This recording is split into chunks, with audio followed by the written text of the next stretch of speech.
Buenos días, mi nombre es Ángelo Ramsés Gervasio Tiempo del CBT 111 del grupo Sexto B de la especialidad Servicios de Hospedaje. A continuación les presentaré 10 tipos de gráficas. La primera se trata de la gráfica de barras. Esta está diseñada para comparar las respuestas de una encuesta a un grupo contra otro grupo. Los gráficos de barras pueden ser usados para comparar cantidades de una variable en diferentes momentos o diferentes variables para el mismo momento. Las barras pueden ser orientarse horizontal y verticalmente, o también se pueden utilizar en los casos que se necesite representar los porcentajes de los datos que forman la parte de un conjunto o total.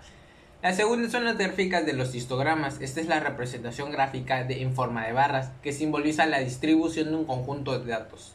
Sirven para obtener la primera vista general o de panorama de la distribución de la población o de la muestra respecto a una característica cuantitativa y continua.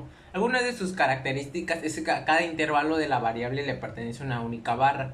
Cada barra tiene el mismo ancho de concreto. Su punto fuerte radica en que un solo vistazo se puede comprender la tendencia central de dispersión y frecuencias relativas de los distintos valores. La tercera son los gráficos circulares, o más bien llamados de tarta. Ayudan a mostrar las proporciones o porcentajes entre las características al dividir un círculo en segmentos proporcionales. Cada longitud de arco representa una proporción de cada categoría, mientras que el círculo completo representa una igualdad al 100%. Puede representarse el porciento o cantidad individual en cada uno de los datos. Es fácil comparar los sectores. Representan un total y la parte que los componen y tiene una ventaja visual. El cuarto es el gráfico de cajas y bigotes. Las líneas que se extienden paralelas, las cajas se conocen como bigotes y se usan para indicar la variabilidad fuera de los cuartiles superior e inferior. El diagrama de caja muestra a simple vista la mediana y los cuartiles de los datos, pudiendo también representar los valores atípicos de estos. El quinto gráfico es de columnas. Este se compone de estos dos ejes, uno vertical y otro horizontal. En el eje horizontal se construyen las columnas que representan la variación de un fenómeno o de un proceso según su intensidad.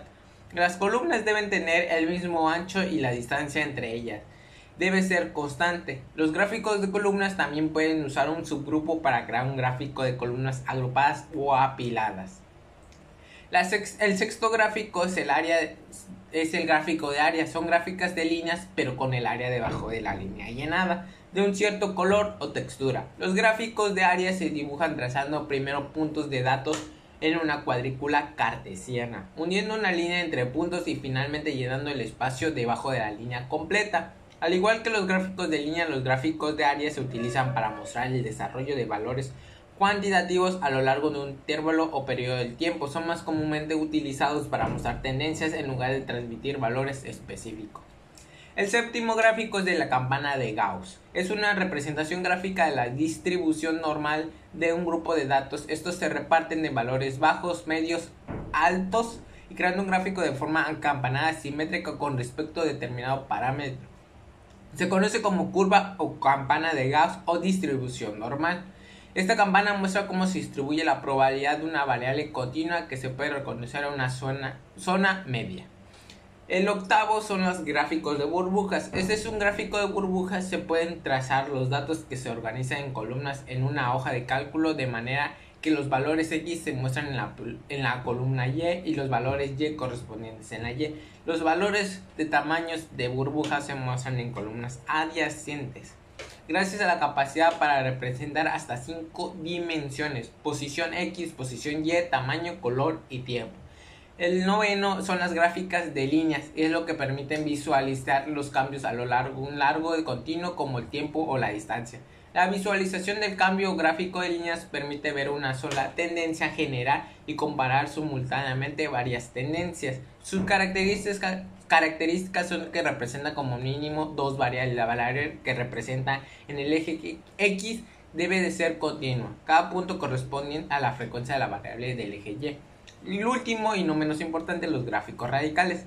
Comparan los valores agregados de varias series de datos, puntos de datos relacionados que se trazan en un gráfico. Cada serie de datos en un gráfico tiene una trama de color o exclusivo y representa en la leyenda de gráfico. Puede trazar una o más series de datos en un gráfico. También son útiles para que las variables son altas o bajas dentro de un conjunto de datos, haciéndolo ideales para mostrar el rendimiento. Muchas gracias.